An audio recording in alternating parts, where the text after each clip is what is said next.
Bonjour à tous, c'est Jean-Philippe Martin, masséthérapeute et étudiant au baccalauréat en kinésiologie. Pour vous, aujourd'hui, j'ai une capsule que je trouve intéressante parce qu'on va intégrer autant la kinésiologie dans cette capsule-là que le niveau massothérapeute. Okay? Fait que plus thérapeutique puis un peu plus au niveau biomécanique. Okay? Ce que je veux parler aujourd'hui, c'est de l'épaule 101. Okay? Je veux qu'on se parle ensemble de comment l'épaule marche pour essayer de comprendre comment elle marche puis aussi essayer de vous donner des trucs pour augmenter votre mobilité si vous n'avez pas autant que vous aimeriez au niveau de l'épaule. Okay? Fait que là, je vous montre mon beau dessin que j'ai pris au moins 20-25 minutes à faire. Fait que, s'il vous plaît, jugez, faut pas trop juger, hein, parce que c'était pas trop facile. OK? Fait que c'est ça. Ce qu'on va parler ici, on va parler de comment l'épaule marche. OK? Fait que l'épaule, comment elle marche, OK? On parle vraiment de ça ici. OK? On parle vraiment au niveau de la scapula et de l'humérus. OK? Ce qu'il faut comprendre, c'est qu'il y a deux articulations importantes dans l'épaule. Il y a la première qui est l'acromio-humérale. OK? Ça, c'est entre la partie supérieure ici, juste ça ici, là. De notre omoplate qui vient s'articuler avec notre tête humérale. Okay? Ça, c'est vraiment l'os qu'on a ici au niveau du biceps et du triceps. Okay? Et la deuxième, ça va être le gléno-huméral où on a la tête humérale ici. Et juste le petit bord bien droit ici qu'on a qui est la cavité glénoïdale. Okay?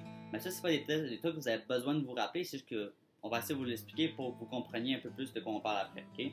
Fait que ça, c'est les deux articulations qui forment mon épaule. Okay? L'épaule qui est seulement l'articulation la plus mobile dans tout le corps, ok, vous permet de faire des mouvements entre 0 degré ici et 180 degrés en haut de la tête, ok. Fait que ce qu'il faut comprendre ici, c'est comment ça marche, ok. Fait que là, j'ai mon humérus, j'ai ma scapula, ok. Ce qui va arriver, c'est que quand mon humérus est ici, dans mon degré 0, qui est le long de votre corps au repos, ok, lorsqu'il part de cette position-là jusqu'à 90 degrés, fait que ça, c'est vraiment lorsque le bras il est même sur le côté du corps, il est parallèle avec le sol, ce que ça va faire, c'est ces premiers 90 degrés-là, a été vraiment initié par les muscles deltoïdiens, ok? Fait que c'est vraiment le deltoïde moyen, ok? Plus principalement, ok? Ces muscles-là vont vraiment servir qu'à l'élévation du bras, ok? Sur le long du corps, ou ça peut être vers l'avant ou vers l'arrière, ok? Mais là, dans notre cas-ci, on parle vraiment 90 sur le côté du corps, ok? Fait que là, ce qui va arriver ici, c'est que notre premier 90 degrés, ok, est créé seulement par l'humérus et la scapula n'a pas bougé, ok?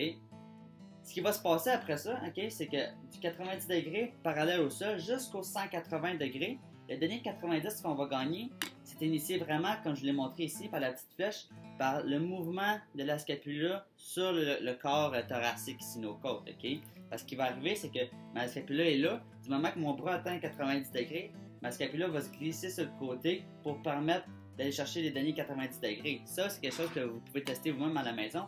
Si vous mettez votre bras sur le côté comme ça ici, je vais le mettre comme ça, oups, mettre comme ça. Puis si vous mettez vraiment votre main vraiment un peu sur l'arrière et dans votre aisselle et que vous levez votre bras en haut de la tête, vous allez sentir vraiment un corps osseux qui vient pousser sur votre main. Okay? Vous allez le sentir. Okay? Puis ça, c'est vraiment la scapula qui bouge le long de la cage thoracique qui glisse. Okay? Aussi, on peut le sentir, c'est que si vous mettez votre main sur votre épaule et vous levez past 90 degrés, vous allez sentir quelque chose pousser contre votre main. Ça, c'est parce que ça, au niveau de l'acromion, il vient à pousser vers le haut parce que la tête humérale faut qu'elle lève. Okay, on suit jusqu'à maintenant, c'est pas trop compliqué.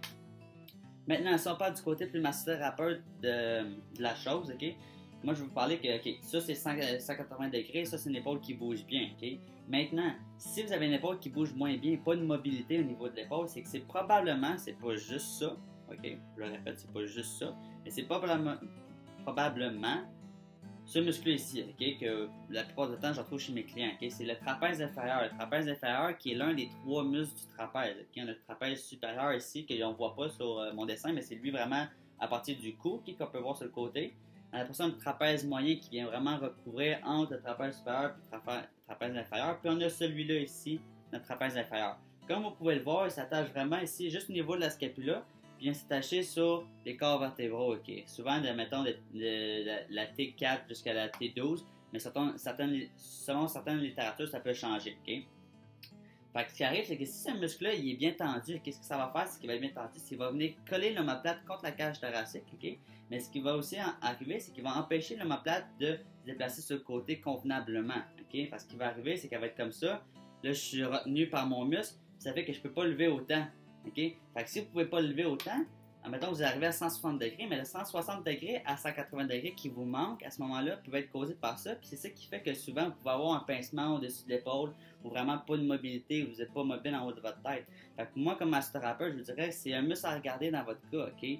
Ça, c'est un muscle qui peut être très bien relâché au niveau des thérapies manuelles, ok? Il faut juste en parler avec le professionnel de la santé, ok? Fait que ça, c'est pas trop compliqué. C'était une question un petit peu plus longue que d'habitude. Fait que c'était sur vous expliquer comment l'épaule marche. Si vous avez des questions, laissez-les dans la section commentaires. Si vous aimez le contenu, n'hésitez pas à dropper, à vous abonner à la chaîne. Ça serait bien apprécié. Et sur ça, je vous souhaite une bonne journée.